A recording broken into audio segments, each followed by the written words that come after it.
tried so hard. Welcome everybody to this live webinar.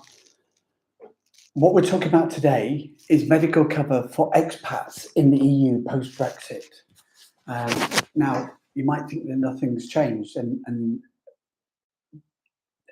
that is not the case. That there is so much that's gone on and so many different variations that we need to consider that. So what we're going to look at today in today's webinar, if you want to watch it back again, is we're going to look at, first of all, the residency status, what the conditions are impacting on your entitlement to state medical cover in the EU or the UK post-Brexit, looking at the different rules that apply when you're working, the different rules that apply when you're just living abroad, and then finally, for another category, which is quite a bit different, is for pensioners, those people with not private pensions but state pensions, and we're looking at that. So let's fire away straight into it. When you relocate abroad, there's a whole myriad of things to consider, and Proact are here to help expats living and working abroad with these issues. Specifically with the EU as a bloc, that there is an issue whether you're from the EU or not from the EU. With an individual country like the UK, the issue is more to do with are you from the UK or not from the UK? So, but it's still the same principles that apply. There's just a bigger scope and some slightly variations on the rules for EU citizens. Each country has its own independent social security system. It doesn't matter what the EU do to join the dots in terms of having a common health and social insurance system. Each individual country, those sovereign countries, still have the ability to apply their individual rules within that scope. The same with tax rules.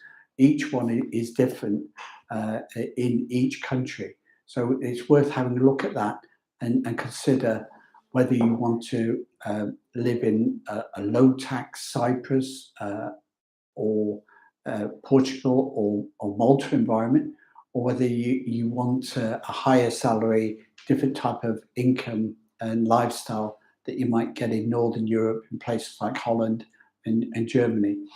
There's always guidance, and we have a separate tax advisory service where you can have an online consultation and report to give you the recommendations for how to organise your business as a tax resident, as an expat in the EU or beyond. But even though we've got different status, there's then different rules for each country and different ways of going about them. So they can have different rules for their residency permit and immigration and visa requirements for EU and non-EU citizens. Social insurance rules change, tax rules change, but the way the individual countries, the culture, the practices of those individual countries can also vary, and that can make it a big difference. There could be some legal restrictions on property purchase, not necessarily for EU citizens, but for non-EU citizens. So that could impact a UK expat. For example, there's restrictions on non-EU citizens buying land in Cyprus. So a UK expat is limited to the amount of properties that they could buy in Cyprus. Along with the national practices, some countries are modern, efficient, and online. Others are more paper-based and slow. Some are in between. So we've got a high level of technology, low level of technology. Is it a quick process, or is it a slow process? And all these things can make a big difference, so that relocation could, the paperwork could take 3 weeks, or it could take a year. And those are the variations, complicated by Brexit happening at the same time as COVID, and what a world we live in for that. So all those factors, those are the issues that we deal with clients. UK expats who want to live and work abroad in the EU, we can guide them on that at Proact Partnership. You can contact us at proactpartnership.com. If you like what you hear here, just subscribe to the channel and we'll keep you in touch with information and guidance as we go along. With our retained clients, we can give you that guidance, whichever country you're living in around the world, relating to your residency status, your social insurance and medical care status, and your tax residency status as an expat, and then back into the UK as well. For more information and guidance on what type of services you might need in your jurisdiction, and to get that professional support from the ProAct team around the world, contact us at proactpartnership.com and subscribe to the YouTube channel to stay in touch. Let's have a brief recap on Brexit. Brexit occurred technically on the 31st of December 2020, and so from the 1st of January 2021, the UK was outside the EU, and so any expat that was a resident in the UK or the EU, any EU expat that was resident in one of those countries before the 31st of December benefits from the withdrawal treaty. So an EU expat in the UK with settled or pre-settled status attained before the 31st of December 2020 has got protections, and they're still treated as an EU citizen by the British, even though the British are not in the EU. What that status means is that they've got equal rights. They are treated as if they are a local British citizen. And that's what pre-settled and settled status means. So an EU expat living and working in the UK can live there indefinitely for a lifetime on that settled status. The same thing is exactly the same for UK expat in the EU. So if they're living and working abroad in the EU and they were resident before the 31st of December 2020, then that EU residency treats them like a local. So whether if your residency is in Spain or Portugal, France, Germany, Netherlands, I can say Norway there, come back to that, Cyprus, Malta, Greece, any EU country is entitled to treat you as a local citizen. What the UK expats have lost is that freedom of movement around the EU. So you may have a residency permit for an individual country, and that means you can move backwards and forwards to that one country, but not necessarily around the EU. Other rules might apply, and they're covered in other webinars in this residency series post-Brexit, which you can follow on the playlist if you subscribe to the YouTube channel below. So there was a period of grace where anybody that could show that their permanent home was in an EU country or the UK before the 31st of December 2020 was still allowed to register automatically for 6 months after the end of that period, but you had to have the home in the EU or the UK before the 31st of December. Once you get beyond that, there's the settled status for the UK, the EU expats in the UK, and there's the permanent residency status within the EU, which can be attained after 5 years of continual living. So a permanent residency or settled status is not citizenship, but it means you're not the permit, the EU citizenship rights stay with you for the rest of your life indefinitely, even if you're away for an extended period of time in another country or back in your home country, be that in the EU or the UK. So an EU expat with settled status that goes back home wherever that might be, Cyprus, Italy for a year, and then relocates back to the UK, it can still enter on their settled status. There are conditions that apply, not just to the UK, but also all the other countries. But generically, the rules are the same within the EU, but the UK's got a bit more discretion, but they're confined within the withdrawal treaty rules to treat you fairly as an EU citizen. So for more information and guidance on that, contact us at proactpartnership.com. So why is that relevant? Why is your qualifying for the EU residency relevant to this topic? We're looking at medical cover today, and we're looking at the three conditions. So we'll come back to that relative EU status later on. The next thing I want to look at, though, is what if you're working abroad? As we said at the beginning, if you're working abroad, are you entitled to medical cover post-Brexit within the EU or the UK?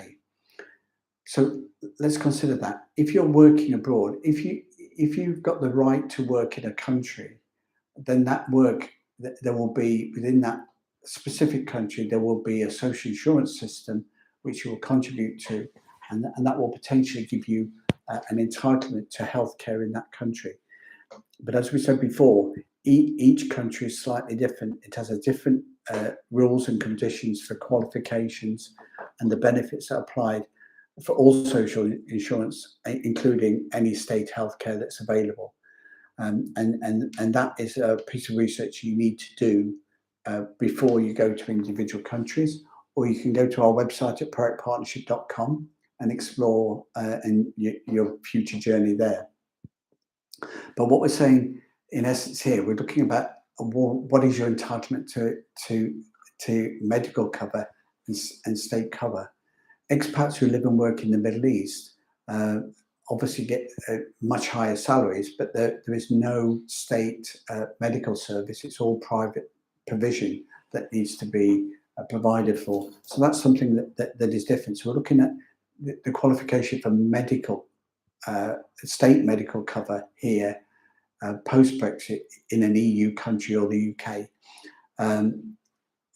If no state cover is available, then as long as you're aware of that, then you can get your cover through a private medical scheme, subject to your health conditions. Obviously, private medical insurance is a whole different world itself. It's not something that we directly involved in, but we can advise and guide you on the sort of things that you need to look out for. So this is. So when you go to work in another country, if you start contributing into the social insurance system, then you've got the potential to qualify for the health system. So an expat that can from the EU that can relocate into the UK, once you have your permanent home and your residence in the UK as a tax resident, as a resident, then you qualify for the NHS. So in terms of, you can go to the UK and any expat can live as a resident in the UK for up to 6 months before they become a tax resident. Now, if you're only going to be there for 6 months and then you're going to leave, that is not your permanent home. So you wouldn't qualify for the state health service, the NHS in the UK, automatically on that basis. So an expat going on a short working trip as a resident in the UK isn't necessarily going to have any state cover for that period where they're just being resident for up to 6 months. Now, if they're establishing a permanent home and intend to become a tax resident, then they will qualify for the NHS straight away. So if you go and buy a property in the UK, rent a property, and you make that your permanent home, you'll qualify for the NHS practically at an early stage. There's still a process to go through to get the national insurance number as part of the medical registration system. And for more information and guidance on registering as an expat to live and work in the UK, For tax and for health and medical benefits, contact us at partnership.com. If you're only there for a short period of time, you're not necessarily covered. So let's look at the reverse situation with the UK expat going to the EU to work. Again, there's no automatic right. So if you're going to work, it depends upon the local conditions, and different countries have different rules. So if you have a residency and a work permit in the EU, then you have the qualification rights. If you as a UK expat with a residency permit or residency visa in the EU, and it depends upon what your status is. So if you're covered under the withdrawal treaty pre-Brexit, then you're treated like the local residents. So in a country with a universal health scheme with no financial or working qualifications for that health service, the health service will let you in automatically. But it depends upon what the local rules are.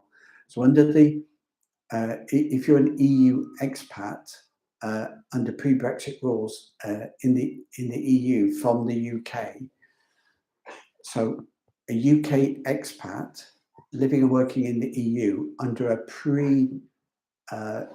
Brexit withdrawal treaty residency is treated like the locals as far as their qualification for state healthcare is concerned in that country.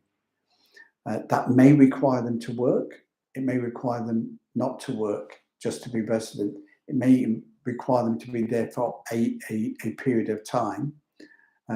Or it may be that the state system is a payment system anyway. So you pay as you go, but at a subsidized rate. So each country is slightly different, and that needs to be researched before you go to avoid being caught short if you're living and working abroad on a permanent basis.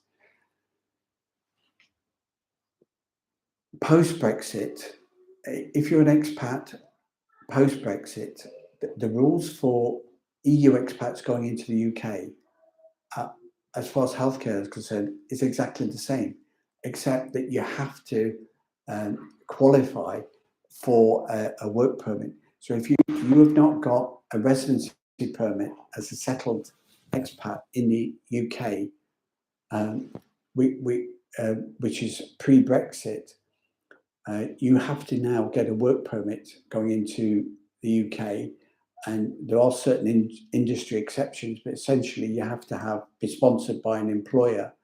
And I'm talking about work here rather than students and other circumstances. But if you're going to the UK to work as an expat from the EU or anywhere else around the world, your sponsored employment registration will be required unless you're residing as a partner of somebody who is a resident in the UK, or you're going over there as an investor. So different circumstances that would apply. But once you are in the UK with a residency visa to allow you to be permanent resident in the UK, you will automatically qualify for NHS. You don't need to contribute to the health system. You don't need to contribute to the social insurance scheme. It's free at the point of view. It's just about having that residency visa in the first place. So in summary, if you're an expat that's got a residency permit to live and or work in the UK, once you can legally have the residency visa and be a permanent home in the UK, then you will qualify for the NHS under standard rules. For more information and guidance on relocating to the UK with healthcare, contact us at propartnership.com. With a UK expat relocating to the EU post-Brexit, it's slightly different, and it depends upon the individual rules. And when we're talking about the of the country that's involved. So different countries have different rules, and you need to qualify for that. But generally, if you're working and you start contributing to social insurance, then you'll qualify for a health system in one country or another.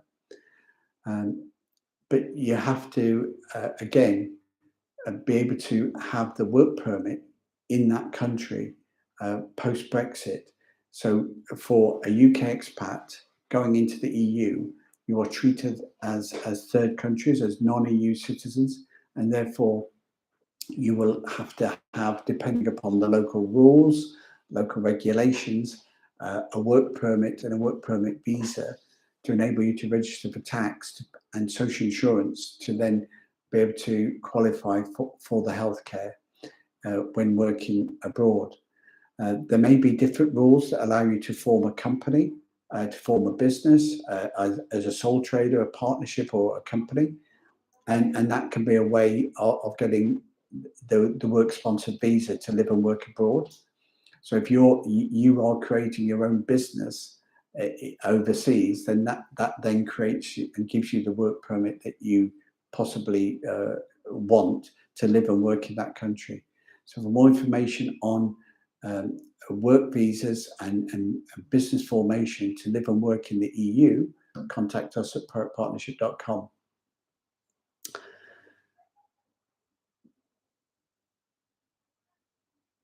Now I want to give you an example of a UK expat relocating to Cyprus.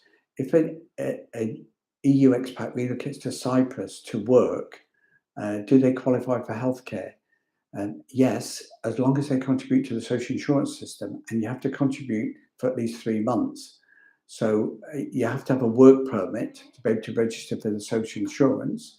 So you're either going to Cyprus to work as an employee sponsored by the employer, but a UK expat can register as a sole trader and or set up a company or a branch of their overseas company.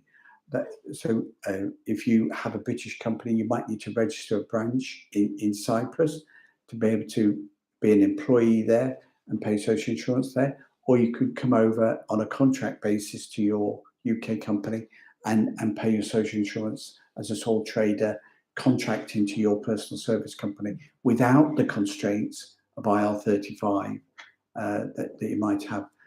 So there's no IR35 constraints within other countries. Those are enforcement rules that enforce contractors to large public companies to be working as contractors, sole traders, but taxed as pay as you earn. In the UK, they don't apply when you're working abroad as a contractor in another country. For more information and guidance on that, contact us at partnership.com and break away from IR35 if that's what you need.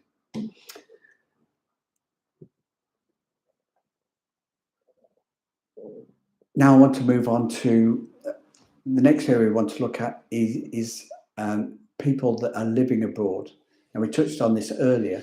If you are an EU expat that is living in the UK as a legal resident, either as a family member or but not necessarily working, you still qualify for the NHS as long as you've got your residency status. It doesn't matter whether you've got withdrawal treaty cover or not. So any EU expat that can qualify for a residency visa in the UK before Brexit or after Brexit, once they've got that residency visa, that residency permit, and they make the UK their permanent home, they would qualify for the NHS just by being resident. So that's a unique feature of the UK NHS, for better or for worse, but that's what the rules are for them at the moment for qualification for treatment. For more information and guidance on that, to clarify that, contact us at partnership.com. For UK expat going to the EU to live and work, it's not necessarily the same. So there may be, with each country has got slightly different legislation, slightly different rules for qualification for your healthcare. So pay-as-you-go healthcare systems will still allow you in at an early stage. Different countries will allow you, once you're registered as resident, qualify you for the state system straight away. But some of them require you to be contributing through social insurance or health taxes as well. Again, looking at the example of Cyprus, if you are living in Cyprus and you're not working and paying social insurance, then you don't qualify for the health cover at all. An EU citizen can potentially get cover from using the EHIC card on a temporary basis for short residency trips. So when you're short-term residents, you use the EHIC card for those medical cover cross-border. But if you're just living in Cyprus and you're not Cypriot resident, then you don't qualify for health cover in Cyprus, whether you're from the EU or not, or from the UK. So working in Cyprus, you could qualify straight away for the state health system. Otherwise, you have to become a permanent resident before you qualify for state health treatment. An expat that is not got Cyprus citizenship or not married to a Cypriot or a qualifying member will not get healthcare until they've lived in Cyprus for 5 years, or until they've worked in Cyprus for 3 years. For more information and guidance on getting state healthcare in Cyprus, contact us at proactpartnership.com. So what about retired expats? With the EU health system for living and working abroad, we talked about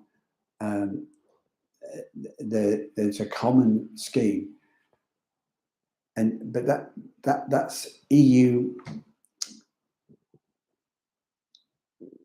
I'm going to start again, go backwards. Before I go on to talk about retired people, I want to specifically look at what is the EU Common Health and Social Insurance Scheme.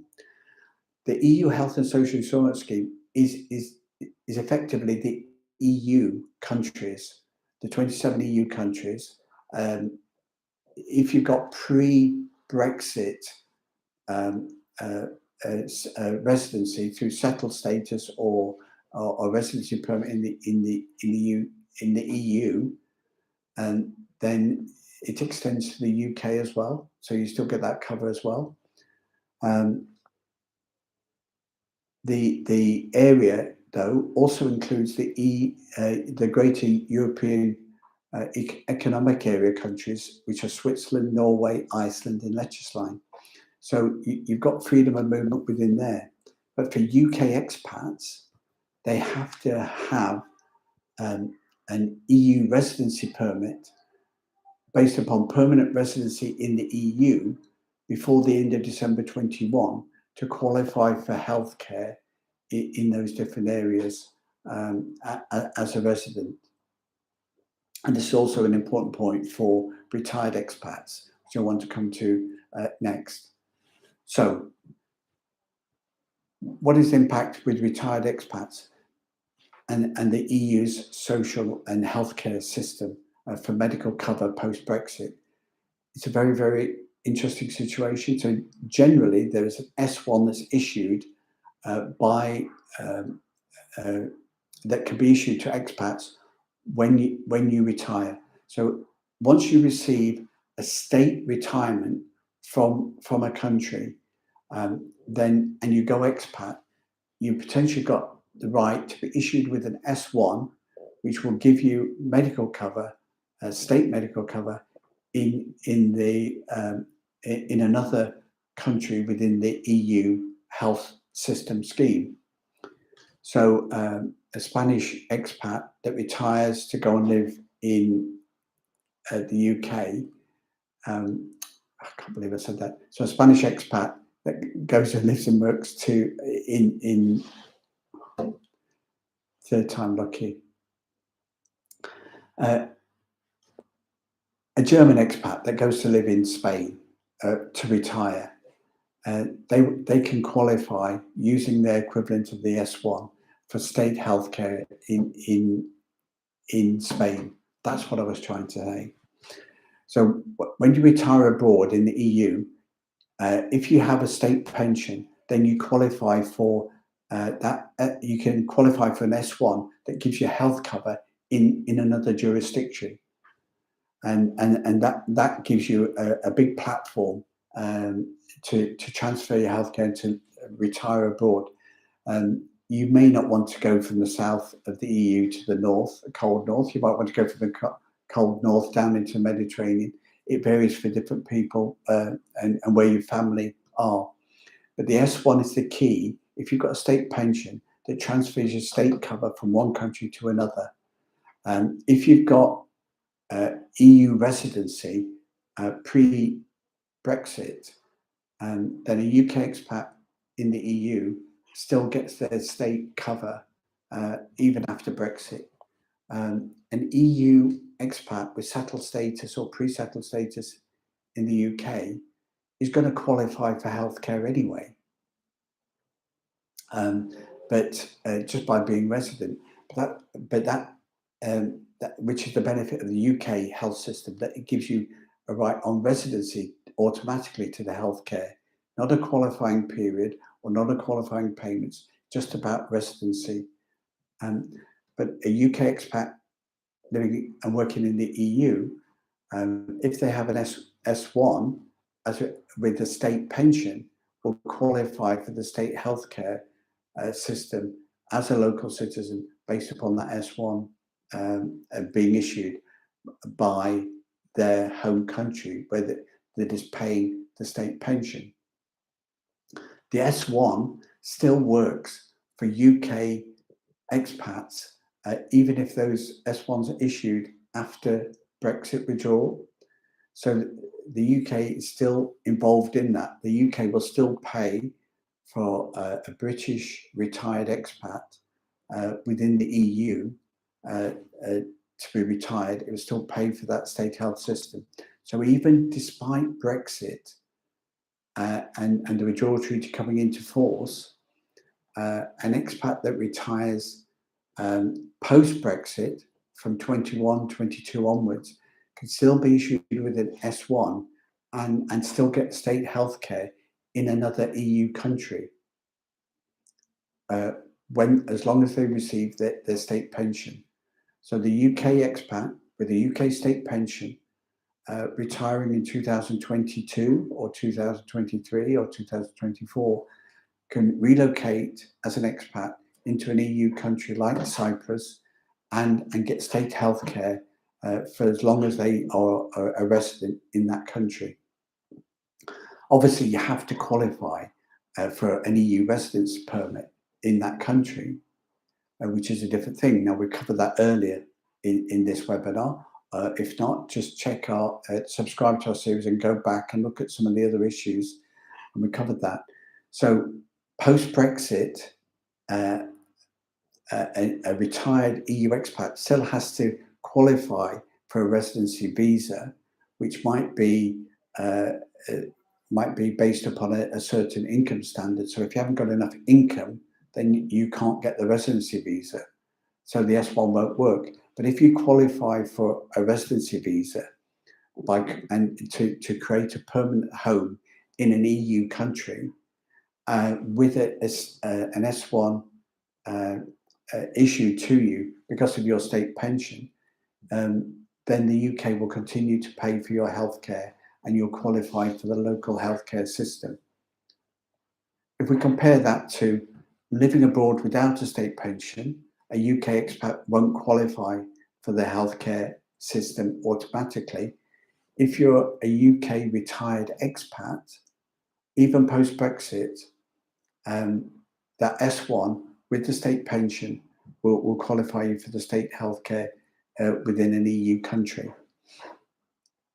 If you are a UK expat that's living and working in the EU under pre-Brexit rules, and then you retire and get a state pension, that will still qualify you for the state healthcare automatically paid for by the country that's issued the S1.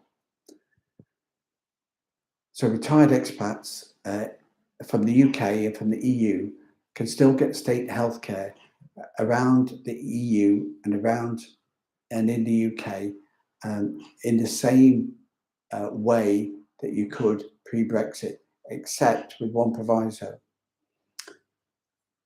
The exception post-Brexit for healthcare is that within the EU, you can get issued an EHIC card, a European health card. So as a Cypriot or Spanish or Portugal expat, the EHIC card allows you to travel for short periods of residence within another EU country. And within that EU country, then the EHIC card gives you the qualification for healthcare in that country, and it's paid for by your home country. But you just are treated like the locals. So any payment restrictions are the same that will be paid by the locals as you would pay as an expat in that country. That EHIC scheme doesn't extend anymore into the UK and vice versa. So if post-Brexit, if you are if you're an EU expat in the UK with pre-settled or settled status, your residency is giving you qualification for the health service anyway, so you don't need the EHI travel card. But on short trips, a 3-month or 6-month work or holiday stays as a resident in the UK, an EU expat in the UK on a short trip won't qualify for their health service, and the HIC card won't give them cover. So they need to resort to private healthcare possibly with that.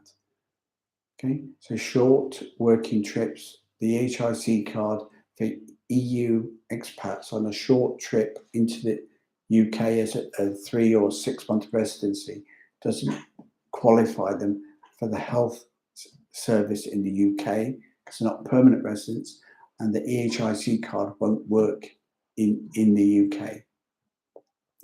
The UK didn't abandon the EHIC card system. They still issue one. They call it a GB health card now.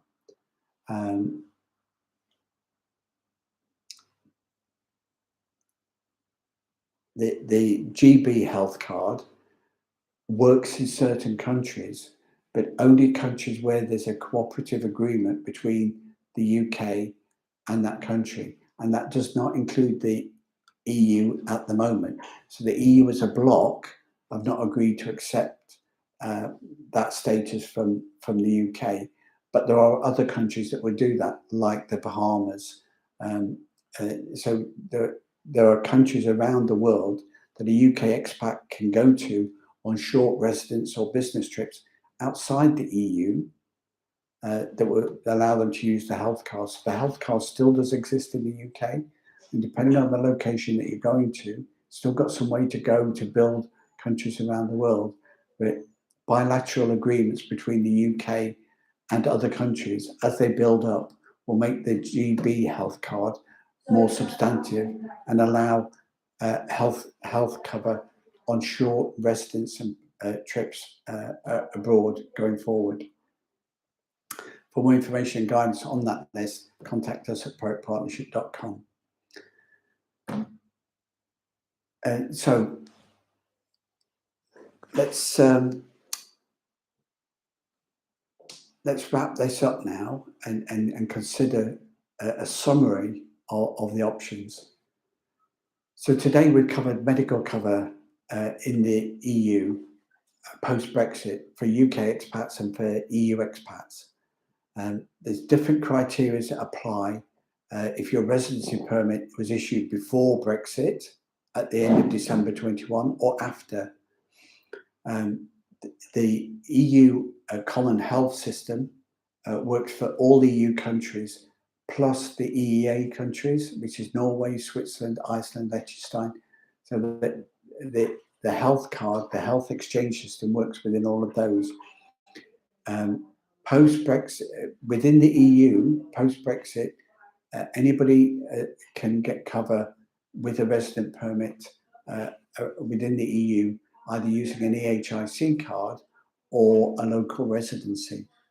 Going into the UK, an EU expat needs to become a permanent resident in the UK to automatically qualify for NHS without any other restrictions. An EU expat that is resident in the UK on a temporary basis won't qualify for healthcare, and the EHIC card won't work. For retired expats, the S1 will still work, and you need to consider if you can get the residency visa. So pre-Brexit, expats have got the citizens' rights of the EU, whether they're in the UK or whether they're in the EU. So UK expats in the EU with pre-residency status, and then they start to achieve a state pension, they will qualify and be able to use that S1 in the EU. But even UK expats relocating after Brexit to then receive a UK state pension will still qualify using that S1 for the resident for healthcare, which is, although it's qualifying for the local healthcare, is paid for by somebody else. And it depends upon the big thing that's changed post-Brexit for UK expats is that they need to qualify for a residency visa, either by working, by creating a business, or by having sufficient income to be living and working abroad. That doesn't automatically qualify you for the healthcare, other than if you've got an S1 and a state pension. For more information and guidance on that, contact us at privatepartnership.com, where the private expat experts have got the know-how to be able to enable you to find the best way to protect you and your family to retain a health cover, state health cover, while going expat. Thanks very much for listening. Next week, we're covering a slightly different topic. We're going to still looking at residency, but we're looking at the tax benefits for UK expats, or the impact on expats of the recent November budget statement from the UK. So quite radical changes were announced in the UK budgetary and fiscal stance in November 22 to be applied from April next year. So we're looking forward to 2023. How are expats going to be impacted when they're living and working abroad with the changes on tax? There's no changes on medical cover, but there'll be changes on things like the amount of allowances you get, and for property rentals, property sales, and there'll be some taxes are going up. So there's going to be lots of variations, and we're going to be looking at those in more detail. So how are UK expats affected by the British November financial statement and budget? Watch us next Wednesday at our Wednesday webinar, and subscribe to the channel to make sure that you get notifications and you can follow us next time. Thanks very much for listening, and we'll see you again next time.